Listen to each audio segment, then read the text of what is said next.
और दंतेवाड़ा में भारतीय जनता पार्टी के जिला मीडिया प्रभारी स्तर पर संगठनात्मक मजबूती में अहम भूमिका निभा रहे राहुल असरानी से साधना न्यूज ने खास बातचीत की है। बता दें कि 12 वर्षों से भाजपा से सक्रिय रूप से जुड़े राहुल असरानी वर्तमान में दंतेवाड़ा जिला मीडिया प्रभारी की जिम्मेदारी संभाल रहे हैं। साथ ही संगठन की मीडिया रणनीतियों को मजबूती से आगे बढ़ा रहे हैं। उन्होंने दंतेवाड़ा जिले के प्रमुख महाविद्यालय शासकीय दंतेश्वरी स्नातकोत्तर महाविद्यालय की जन भागीदारी समिति के अध्यक्ष नियुक्त किए जाने पर बीजेपी राष्ट्रीय प्रदेश और जिला संगठन का बहुत बहुत आभार व्यक्त किया है।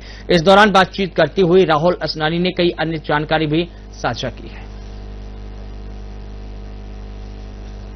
हर पर्दे के पीछे एक हीरो होता है जो पर्दे के सामने नहीं आता है, यानी कैमरे के सामने नहीं आता है, तो उस हीरो की बड़ी भूमिका रहती है। और आज मैं जिन व्यक्ति से आपका संवाद जो है दिखाऊंगा वो भी पर्दे के पीछे के हीरो हैं और वो ज्यादा प्रयास नहीं करते हैं कि वो कैमरे के सामने आए। लेकिन आज मेरा बड़ा जिद था मेरा उनसे कि आप प्लीज हमारे साथ में एक संवाद में शामिल हो, और मेरे बड़े कहने के बाद में वो तैयार हुए।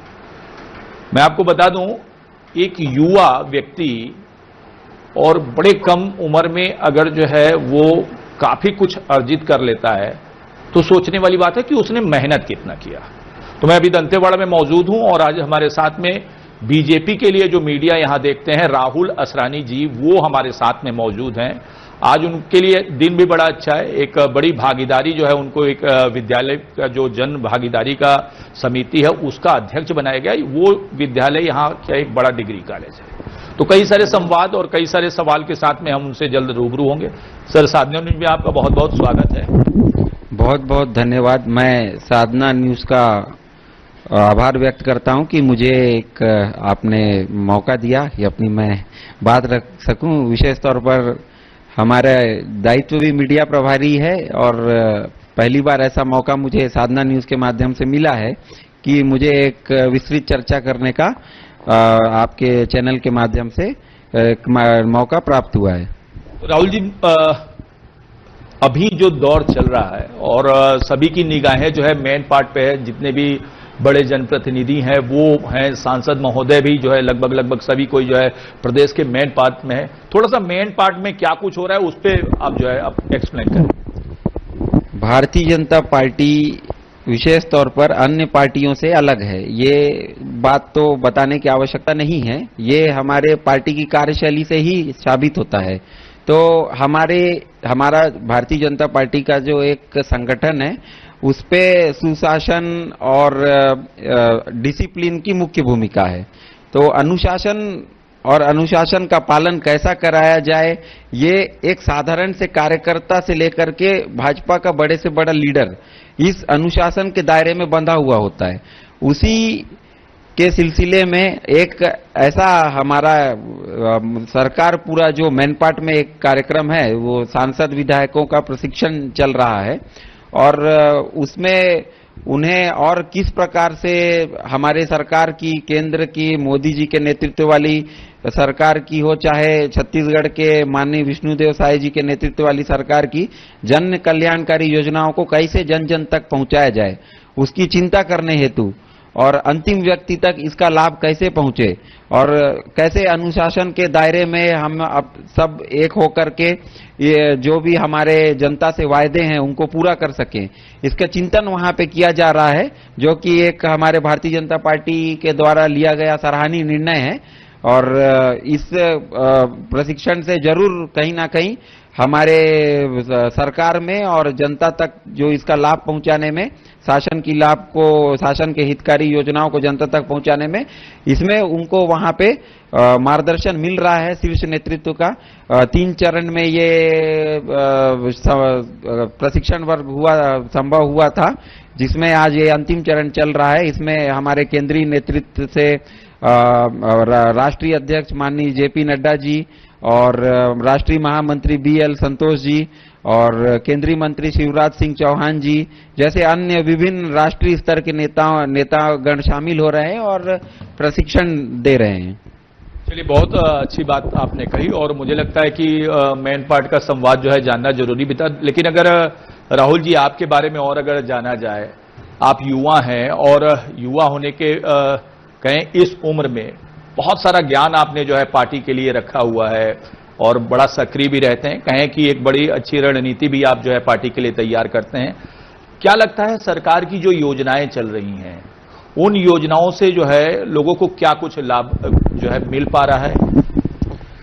निश्चित तौर पर हमारी सरकार जब 2023 के विधानसभा चुनाव में भारतीय जनता पार्टी की सरकार बनी है तो उसमें मुख्य भूमिका हमारे सरकार को जब गठन हुआ तो जनता में आक्रोश था कांग्रेस की वायदा खिलाफी को लेकर के।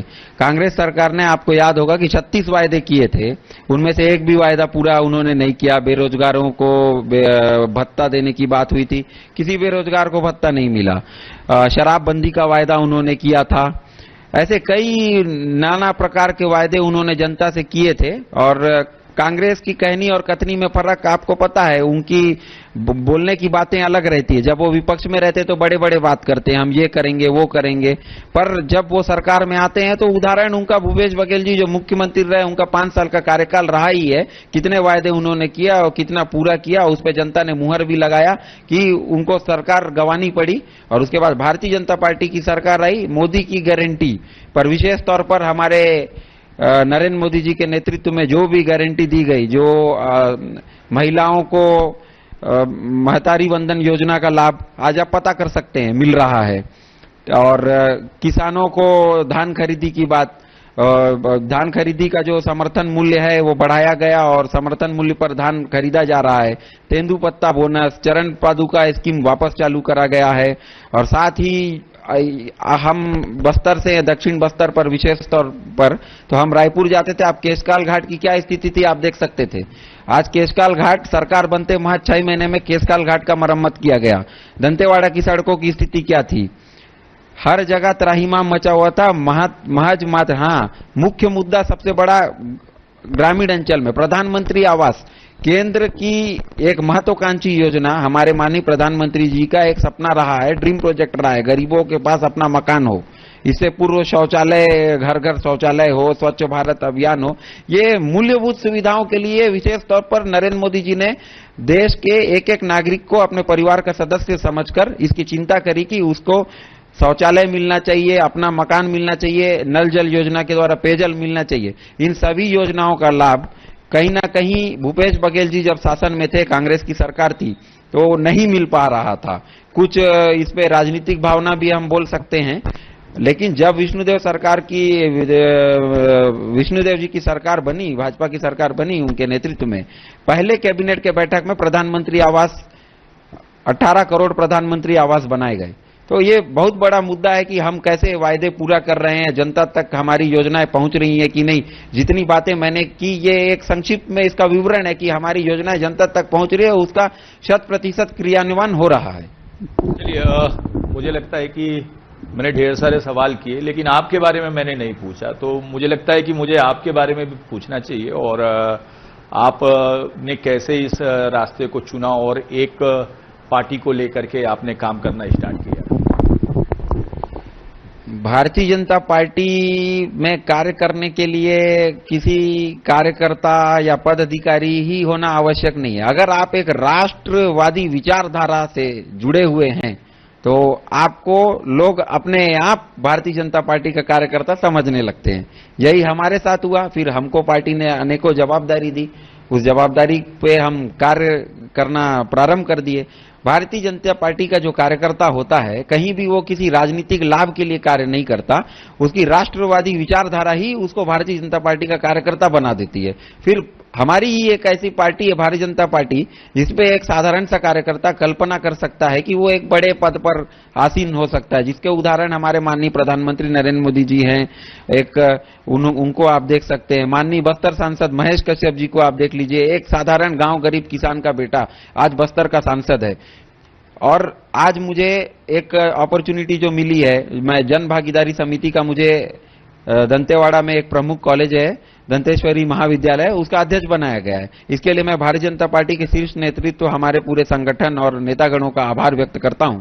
अगर मुझे बनाया गया है, आप इससे पिछले में किन किन लोगों ने इस अध्यक्ष के कार्यकाल को निर्वहन किया है, आप अगर चले जाएंगे तो उससे ही पता चल जाएगा कि भारतीय जनता पार्टी में सिर्फ एक परिवार को महत्व नहीं मिलता है, एक साधारण कार्यकर्ता को महत्व मिलता है। और यही मेरे प्रेरणा बनी, मैं भारतीय जनता पार्टी का कार्यकर्ता बना और मैं 14 साल से लगातार पार्टी में कार्य कर रहा हूं।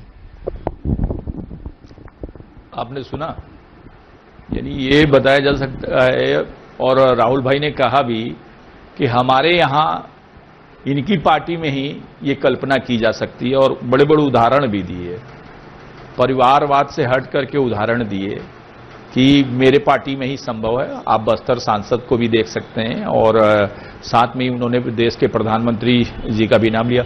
और कुछ बातें जो आप हमारे साथ में साझा करना चाहते हैं? भारतीय जनता पार्टी के कार्यकर्ता के लिए कहीं ना कहीं एक दंतेवाड़ा अंचल जैसे जगह पर काम करना एक चुनौतीपूर्ण होता है। उस भारत में आज दंतेवाड़ा जैसे जिले में, और विशेष तौर पर मैं बस्तर कहना चाहूंगा क्योंकि दंतेवाड़ा बस्तर का ही एक अभिन्न अंग है, इस पर आप पिछले मोदी जी के नेतृत्व के सरकार के पहले चले जाएं तो कब आप ऐसा सुनते थे कि वहां पे देश का प्रधानमंत्री आ रहा है, गृह मंत्री आ रहा है? कभी आपको देखने को नहीं मिलता होगा। आज हमारे गृह मंत्री जी लगातार छत्तीसगढ़ के दौरे पर रहते हैं। प्रधानमंत्री जी आप दसों बार आप देख सकते हैं, अंदरूनी अंचल बीजापुर के जांगला तक प्रधानमंत्री देश के पहुंच गए। हाल ही में अभी वो बड़े आमावाल जो भानपुरी के पास मोदी जी का सभा हुआ, तो ये परिवर्तन भारतीय जनता पार्टी के आने से हुआ है कि बस्तर जैसे जगह पर और दंतेवाड़ा के कार्यकर्ताओं को भी एक हौसला मिलता है कि हम एक ऐसी जगह अंदरूनी अंचल में संघर्ष कर रहे हैं। लेकिन एक समय था कि हमको चिंता होती थी कि हम यहाँ पे कैसे कार्य करेंगे, पर आज जब हमारे देश के माननीय प्रधानमंत्री, गृह मंत्री लगातार छत्तीसगढ़ प्रवास पर हैं, बस्तर के प्रवास पर हैं, तो कार्यकर्ताओं में एक हौसला आता है, एक ऊर्जा आता है कार्य करने का। चलिए, हौसले की बात राहुल भाई ने कही, और मुझे लगता है कि इस उम्र में उनके पास भी बहुत हौसला है, और उसी हौसले को लेकर के राहुल भाई लगातार, क्योंकि देखें इससे पहले जब कांग्रेस की सत्ता थी तब भी मैंने देखा था कि मीडिया में बड़ी सक्रियता के साथ में राहुल भाई अपनी जो फर्ज का था वो निर्वहन कर रहे थे। तो लगातार इसी तरह आज इस उम्र में, कोई आप कैमरे में भी देख पा रहे होंगे कि बहुत ज्यादा उम्र नहीं हुई है, लेकिन उस उम्र में भी अपने फर्ज को किस तरह से निभाते चले जा रहे हैं। साधना न्यूज के लिए मैं अर्जुन पांडे।